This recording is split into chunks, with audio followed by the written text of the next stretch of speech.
Hey guys, welcome to our second video on the holiday event Chill at the Queen Mary.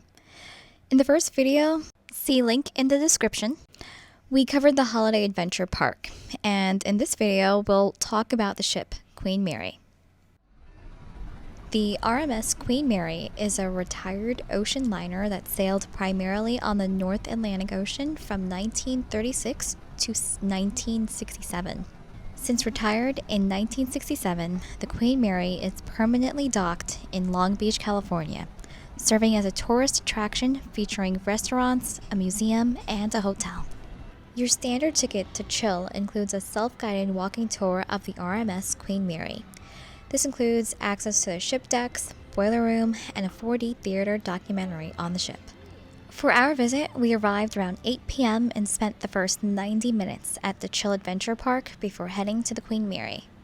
We found this left us little time to thoroughly explore the ship before being greeted to blocked corridors, locked doors, and closed exits. Some exhibits and displays on the Queen Mary are closed during the evening hours, such as a Lego model of the ship, the gift shop, and the observation bar lounge. The Queen Mary is a massive ship, and justifiably an attraction all its own. You'll want to plan at least 2 hours of your trip to the Queen Mary itself. And if you hope to have a meal on board, you should plan at least 4 hours. Our recommendation is to visit the Queen Mary first during your visit to Chill.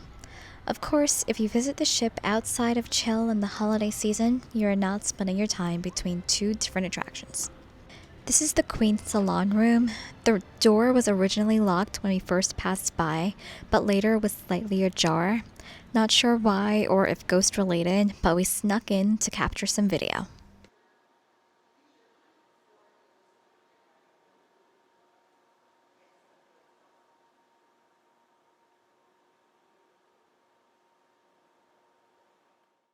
We joke about ghosts, but the Queen Mary is known for several hauntings and in fact is voted one of the top 10 most haunted places in America.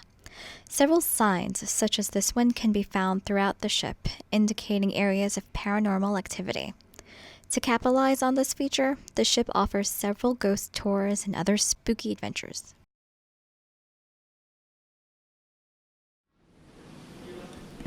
The Queen Mary is an active hotel.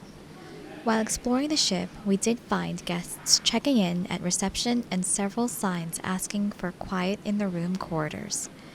One thing we noticed while walking the corridors were chipped paint, cracked ceilings, and damaged walls. The ship is certainly showing its age. Depending on your point of view, this can be a major selling point or a reason to avoid staying here. Beyond the closed-off areas, the ship is fully open for exploring. As best as we can tell, though, there were no maps and little signage directing you to points of interest unless you were near them. This meant we had to carefully explore the ship section by section and discover what there was to see. Looking back at it now, we see there was so much we missed. We advise pre-planning what points of interest you want to see on the ship and where they are located. For example, by 10 p.m., the boiler room was closed and we couldn't see it. The upper decks of the Queen Mary were quite the treat, offering amazing views of Long Beach, historical steps, a museum dedicated to Princess Diana, and a peek at history. Having been on modern-day cruise ships, the top decks of the Queen Mary were spacious, open, and overall different both in look, feel, and atmosphere.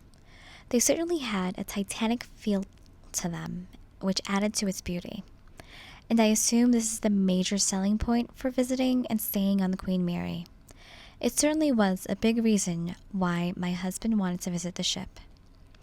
The Christmas lights on the ship's smokestacks were beautiful up close, and they even have an area for weddings near the back of the ship. And the coolest thing is they serve Starbucks on board. Thanks for watching.